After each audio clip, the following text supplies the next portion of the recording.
Hey, pilots! Welcome to another exciting episode of War Robots Domination, a series of helpful gameplay tutorials designed to help highlight the tactics and strategies that I use to help tip the scales in my favorite game, War Robots.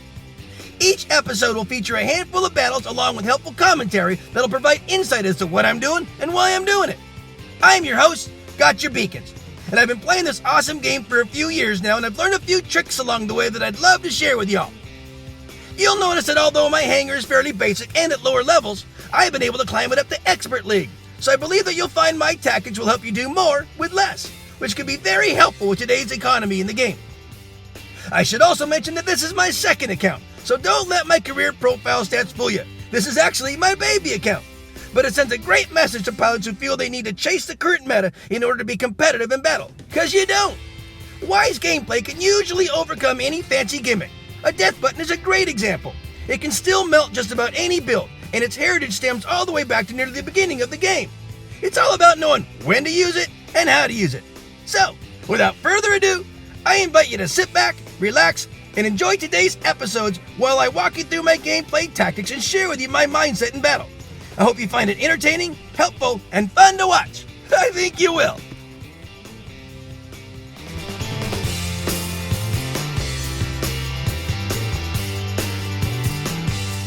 I'm gonna call this battle Solid Finish, and oh man, stick around to the very end, guys. Enjoy my friends in the background and status as they play their awesome song November. It's got a great sound to it. Alright, so I got the old guard in here. This is my Major Pain. He's my beautiful Zeus Fury. I get him over here to I call it my Fury sweet spot. You know, it's a place where I can kind of hide my target point, which is mid-chest, and get a good line of sight on several beacons. That one over there, obviously, which is their kind of home spawn beacon, so to speak, and they gotta go get it, and I got a perfect line of sight. You see what I can keep doing there? I can use the elevation of the ramp to always drop down real quick and get to where I'm, guarding my target point. But I'm also within 600 meters of most of the beacons over there and across the way, and anyone over there going over. And I can see someone over to my left going after our spawn, but I also know that I've got some mates over there.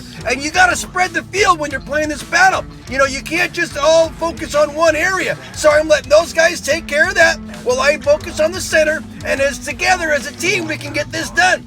Now, someone asked me the other day, on Facebook, do you still play? Why do you still play? The game's getting boring now and blah, blah, blah. Are you kidding me? Are you?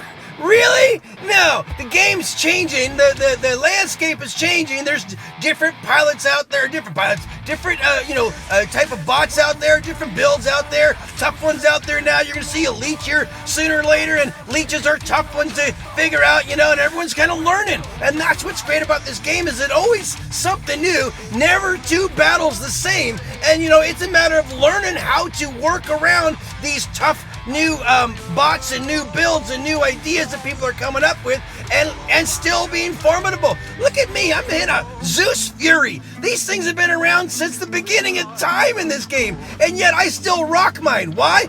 Because I can. Hey, don't fear the build, fear the pilot, guys. I know how to work this sucker, and that's why I'm doing so good at it. He's just about zapped out here, but look, he's still doing pretty good. Oh, now see, there's a leech. What do you do to leech? First, you don't shoot at it, and then it's all about shoot! That's right, guys. You know it. You gotta shoot that thing. As soon as a little ability goes out, you unload on that thing, guys, and that's how you take care of a leech. This is what you do. Now he's leeching again, but I think someone else hit him anyhow. He was just too far gone. Guys, leeches are surely killable. I just took one out. We just did it. But you have to wait till their little ability goes out and then shoot her! And so, this is Frick. He's my death button Raven. And hey, it's all about timing. Hey, there's an Ares. Done. Every single bot has a weakness. Every single bot has an ability that eventually times out. Now, yeah, you can stack a whole bunch of piloting skills and everything else, and and make your bot almost unbeatable. But you don't really see that all that much. You see it occasionally. And hey, if you're playing in the top champs, you probably got that kind of weaponry too, or something that you should be able to stand up to it. So, this battle is absolutely fun, or this game is absolutely fun. We got a nice strong finish here. They were tackling us, but you know what? Obviously, it was time to get busy, have a nice solid finish, and we were able to not only push back against the Reds that were doing a pretty good job against us with their, special bots and their leeches and everything else. Hey, it's all about timing, working together as a team, having a nice solid finish, and taking them all the way to the cleaners. There you go, guys. Hey, my level 6 bots just faced a whole bunch of meaty meta bots, came in first on the honor points, and had a heck of a whole lot of fun. Great pouts on both sides. If this game is getting boring to you, I'll tell you what, we're playing a different game. Because to me, that one was about as exciting as it gets. It's never a dull moment out on the battlefield, guys. Great pouts on both sides. Hey, if you see your name here, thanks for the game. Awesome one. Peace out. I'm going to call this battle, Let's Talk Decks. I'll explain why as we go along. Enjoy my friends in the background and status as they play their awesome song, Woodish. It's got a great sound to it. I love the tempo. All right, guys, so this is Shenzhen. I got the new recruits in here. It's kind of a smaller build deck. Lots of nimble, fast-paced bots, and that's the purpose for the title of this episode. And I hope this becomes something you refer to your friends, share it with friends, tell them to watch this one. If you know anyone who's saying, "Man, I'm not quite sure how to put my deck together, put my hangers together," guys, there is 2 reasons I have 2 decks, and I'll tell you why. First, it was an old guard and a new recruit, but now I've kind of morphed them on this one, and I've done it with my original account as well. There is definitely a purpose behind each deck. I have 2. I have one for closed maps, and I have one for open maps. Open maps are ones with large expanses with good line of sight from beacon to beacon to beacon. This allows a range bot, a far-range support bot, to stand in maybe one good area, or at least guard one area where they can actually cover 2 to 3 beacons all at one time. Yamato is great for that. Springfield is great for that. Canyon is great for that. I can actually do it in Dead City if you see me do that with Major Pain. Definitely there are spots where on those maps where you can do that. But on a closed map like this one, Shenzhen, or you can also call a Rome or Power Plant, Dreadnought, definitely. A closed map is where there's too many structures in the way in between beacons. As you can see, you've got one big open beacon in the center, but there's really not one spot where a ranged support bot could stand and cover 2 to 3 beacons. Kind of there is, but not really, not all that well. And the beacons of contention on maps like this are around the outside edge, and really not too many people are going toward the center. And if all your range bot is doing is covering center, well, you're missing the point of this particular map. So, let's talk decks. I have 2 decks. The one deck has no range bots in it. This one here has no range bots in it whatsoever. These are all nimble, 350 meter range there. I'm passing a support bot right there. He's not doing much good for the team. The reason behind having a closed map deck is you need to be a little more nimble. You need to be able to do a lot of knife fighting, which is going to happen on maps like this, and you need to be moving around. Now, on a map like Yamato, you don't really have to move that much because the center beacon is the beacon for contention. It's the one that everyone's going after. Not this map. This map, it's all about the perimeter of beacons. Yes, the center one's good, but it's like shooting ducks. It's like the center beacon in Dead City. It's one where everyone's going to shoot at you. Yeah, you kind of want it, but at the same time, it's so much easier to go around to the outside perimeter beacons, the one behind me and under the blue, this one here, and then the one across the way. Those are the ones you should really be going after, and you can kind of team up on those 2. This one here and the one across the way, and then from there you can actually, as a pack, defend both ones as well as the one back at your home, and then use the gaps to actually target anyone going for the center. So when you are putting your hangers together, I would recommend. I know everyone says, "Well, what should I do with my first 5,000?" Well, make sure you get your 5th slot. What should you do with your first 7,500 gold? Buy a second hanger, buy a second deck, and start formulating 2 decks, a open map deck and a closed map deck. and do yourself a favor. You'll win so much more. And by the way, my recommendations here are completely based on the assumption that you're playing to win. If you're simply playing to amass a lot of damage, then do what you want to do. But if you're playing to win, definitely get yourself 2 decks. One that has fast nimble bots for the closed deck. And then on the open deck, it should be a lot of range weaponry that works good up close and as far as a distance.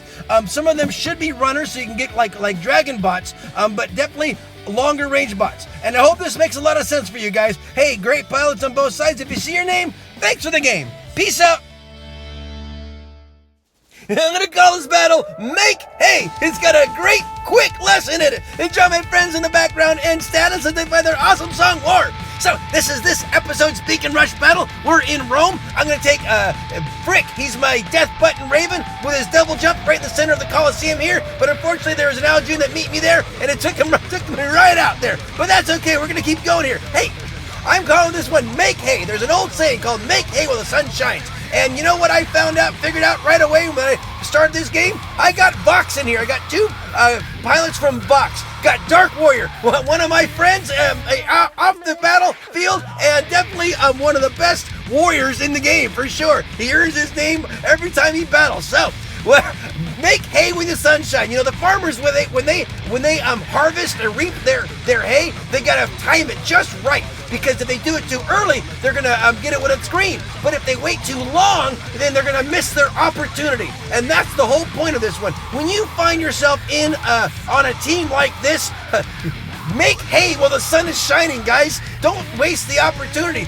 Make sure, because you know you've all been on the receiving end of a battle like this where you just didn't stand a chance. But when you find yourself in a team like this and you know you can go ahead and make hay while the sun's shining, don't lose your chance, guys. Get in there, enjoy the time when it happens, because you know you're going to be on the receiving end some other day. We got some awesome pilots here. Look, we got Dark Warrior from Vox and spot number 1 for sure. He's got another buddy from Vox there, and then you trickle on down to guys like me at the bottom, yeah, having some of the table scraps. But oh boy, that was a lot of fun. When you find your guy, you know you're on the receiving end every once in a while, guys. So when you're in a battle like that where you're on the winning side, take advantage of it, make hay while the sun is shining, and enjoy the ride. Hey, great pilots on both sides. If you see your name, thanks for the game. Peace out.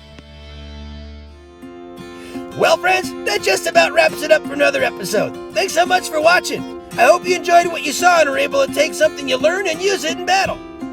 I add content to my YouTube channel almost daily, so please stop by when you're able and check out the fresh new material. Or just click on an old episode and maybe catch another tip that'll help you up your game.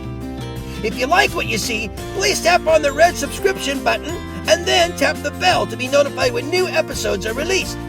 It would also be helpful if you could make a comment about the video. Whether it's an example of how the episode helped you, or maybe additional advice to help elaborate on the tactics I shared, or even constructive comments that'll help clarify something I might have missed. It's all good and greatly appreciated.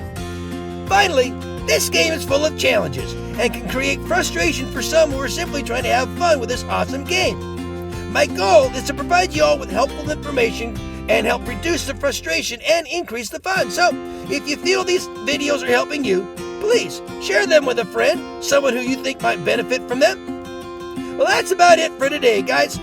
As always, keep them blue out there, and I hope to see you on the battlefield. Make sure you're having fun, though, because if you're not, you're doing it wrong. I love you all for your support. Play well. Peace out.